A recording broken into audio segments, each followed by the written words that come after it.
السلام علیکم ورحمۃ اللہ وبرکاتہ۔ عزیز طلباء، اللہ کی ذات سے امید ہے آپ سب خیر و عافیت سے ہوں گے۔ اسلامیات سلسلہ نمبر 7 جماعت ہفتم کے لیے سن 3 ہجری غزوہ احد کا عنوان ہمارا مکمل ہوا۔ اس عنوان کے تحت عملی کتاب میں آپ کو کچھ کام دیا گیا تھا، امید ہے آپ نے وہ اچھے انداز میں مکمل کر کے یاد بھی کر لیا ہوگا۔ ایک مرتبہ عملی کتاب دیکھتے ہیں۔ عزیز طلباء، صفحہ نمبر 68 پر آپ نے سوال نمبر 1 میں یہ ایک معمہ ہے، اس کو مکمل کرنا تھا۔ اس کے اوپر یہ چند باتیں لکھی ہوئی ہیں، جملے لکھے ہوئے ہیں، تو اس کے مطابق آپ نے اس معمہ کو مکمل کر کے یہاں آپ نے یہ لکھنا تھا: احد، عباس، مسلح، حمزہ اور شہداء۔ اس کے بعد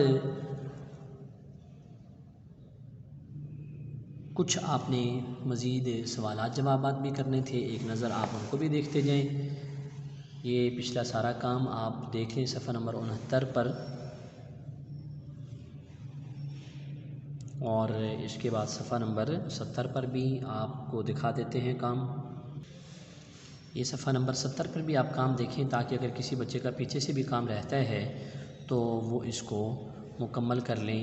یہ خالی جگہ جو پر کرنے والی تھی، یہ 20 اس کے پوائنٹس ہیں، تو اس کو آپ نے اچھے انداز میں مکمل کر لیا ہوگا۔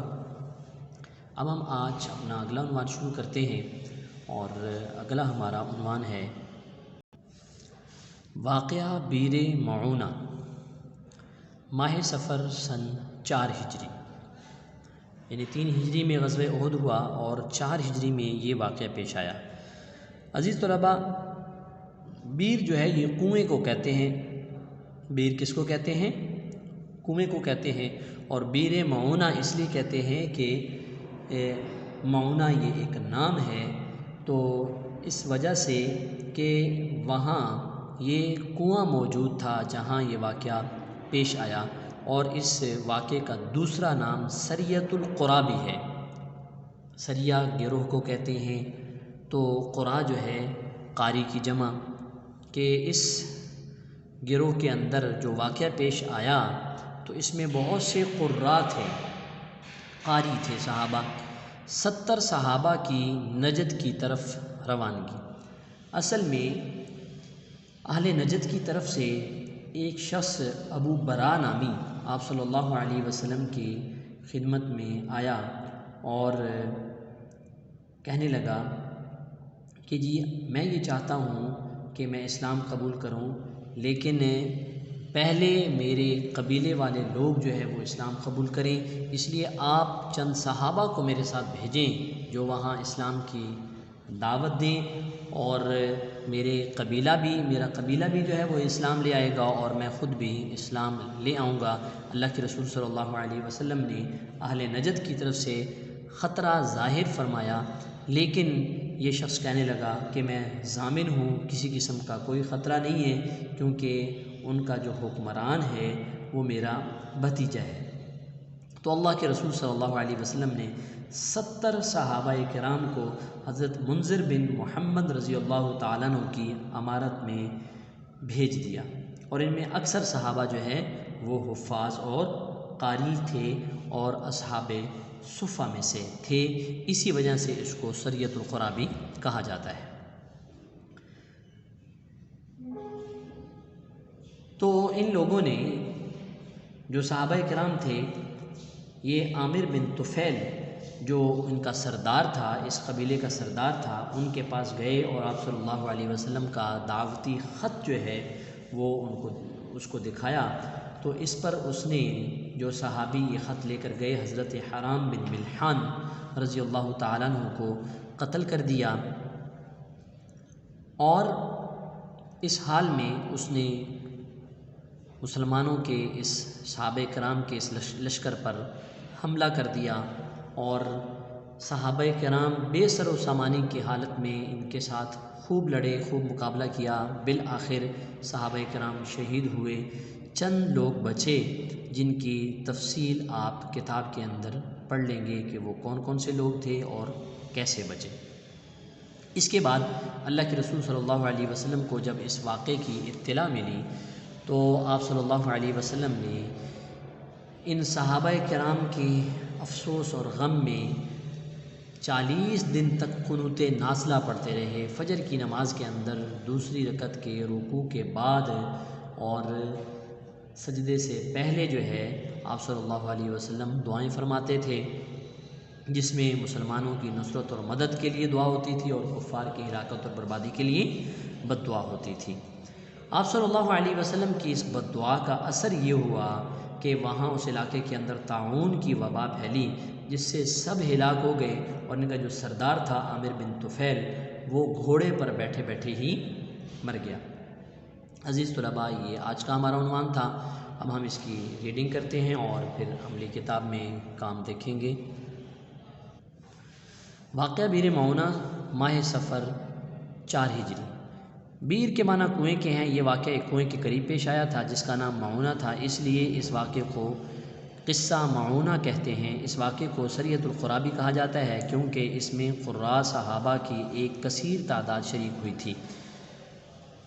نجد کی رہنے والی قوم بنو عامر کے ایک شخص ابو براء عامر بن مالک نے حضور صلی اللہ علیہ وسلم کی دعوت اسلام پر یہ کہا کہ میں چاہتا ہوں پہلے میری قوم مسلمان ہو جائے، آپ میرے ساتھ چند صحابہ بھیج دیں جو ان کو اسلام کی دعوت دیں، میں بھی ان کے ساتھ مسلمان ہو جاؤں گا۔ آپ صلی اللہ علیہ وسلم نے ابو براء سے فرمایا مجھے اہل نجد کی طرف سے اندیشہ ہے کہ کہیں میرے صحابہ کو تکلیف نہ پہنچائیں۔ ابو براء نے جواب دیا ایسا نہیں ہوگا کیونکہ اہل نجد کا حاکم میرا بھتیجا ہے، آپ فکر نہ کریں، میں ضامن ہوں، یعنی میں اس بات کی ضمانت لیتا ہوں۔ 70 صحابہ کی روانگی۔ آپ صلی اللہ علیہ وسلم نے حضرت منذر بن محمد رضی اللہ تعالیٰ عنہ کی زیر امارت 70 صحابہ کرام جن میں اکثر حافظ قرآن اور قاری تھے بھیج دیے۔ ان میں اکثر اصحاب صفہ تھے۔ مسلمانوں میں یہ جماعت قراء کے نام سے مشہور تھی۔ حضرت حرام بن ملحان رضی اللہ تعالیٰ عنہ کی شہادت۔ ان حضرات نے بیر معونہ کے پاس پہنچ کر قیام کیا اور 3 حضرات عامر بن طفیل جو قوم کے رئیس کے پاس حضرت صلی اللہ علیہ وسلم کا دعوت اسلام سے متعلق خط لے کر گئے، اس نے حضرت حرام بن ملحان رضی اللہ تعالی عنہ کو قتل کر دیا اور آس پاس کے قبائل کی مدد سے صحابہ کرام کو گھیرے میں لے لیا۔ صحابہ کرام نے بے سر و سامانی کی حالت میں بھی سخت مقابلہ کیا مگر عامر بن طفیل کے ساتھیوں نے سب کو شہید کر دیا۔ انا للہ و انا الیہ راجعون۔ زندہ بچ جانے والے 3 صحابہ۔ ان تمام حضرات میں سے 3 حضرات یعنی حضرت کعب بن زید انصاری، حضرت منذر بن محمد اور عمر بن امیہ ضمری رضوان اللہ علیہم اجمعین زندہ بچ گئے۔ حضرت کعب بن زید تو زخموں سے بے ہوش ہو گئے تھے، کفار نے مردہ سمجھ کر ان کو چھوڑ دیا مگر ان میں زندگی کی کچھ رمق موجود تھی، چنانچہ آپ بعد میں ہوش میں آ گئے اور اس کے بعد ایک مدت تک زندہ رہے اور غزوہ خندق میں شہید ہوئے۔ حضرت عمر بن امیہ ضمری اور منذر بن محمد یہ دونوں حضرات مویشی چرانے کے لیے جنگل گئے ہوئے تھے۔ انہوں نے آسمان کی طرف پرندے اڑتے دیکھے تو گھبرا گئے اور کہنے لگے کہ ضرور کچھ واقعہ پیش آیا ہے۔ آپس کے مشورے سے انہوں نے کافروں سے مقابلہ کیا۔ حضرت عمر بن امیہ تو لڑتے لڑتے کفار کے ہاتھوں گرفتار ہو گئے اور عامر نے ان کو غلام بنا کر ان کا سر مونڈ کر ان کو آزاد کر دیا، لہٰذا یہ فوراً مدینہ منورہ لوٹے تاکہ اس واقعے کی اطلاع حضرت صلی اللہ علیہ وسلم کو دیں۔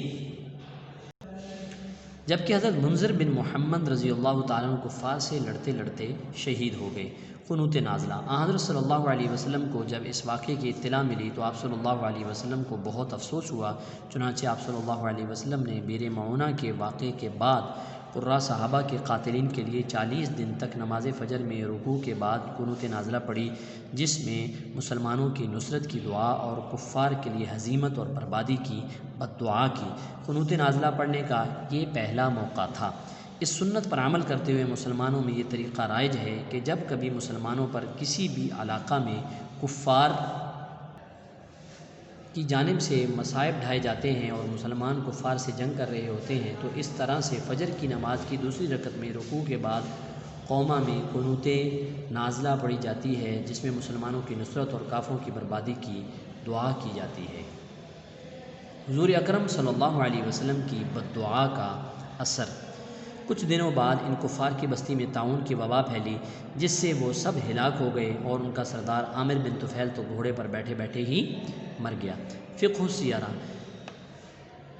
تو ہمیں اس سے کیا سبق مل رہا ہے؟ کبھی بھی کسی پر ظلم نہ کرو، کیونکہ مظلوم کی بد دعا براہ راست عرش پر پہنچتی ہے۔ ہر طرح کے ظلم و ستم سے ہمیں بھی اپنے آپ کو بچانا چاہیے، نہ ظلم کرنا چاہیے، نہ ظالم کا ساتھ دینا چاہیے۔ اللہ تعالیٰ مظلوم کی مدد کرتے ہیں، ظالم کو اللہ تعالیٰ دنیا میں بھی سزا دیتے ہیں اور آخرت کا عذاب بھی اس کے لیے تیار ہے۔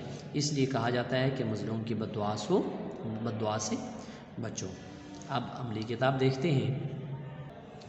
عزیز طلباء، عملی کتاب صفحہ نمبر 71 پر یہ عنوان ہے واقعہ بئر معونہ اور غزوہ بنو نذیر۔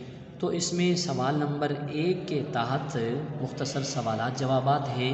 یہ آپ نے صفحہ نمبر 71 پر جتنے سوال ہیں، سوال نمبر 1 2 3 4 5 اور 6، اس کے بعد سوال نمبر 7 8، یہ آپ نے سارے سوال آج کے سبق میں آپ نے پڑھ لیے ہیں۔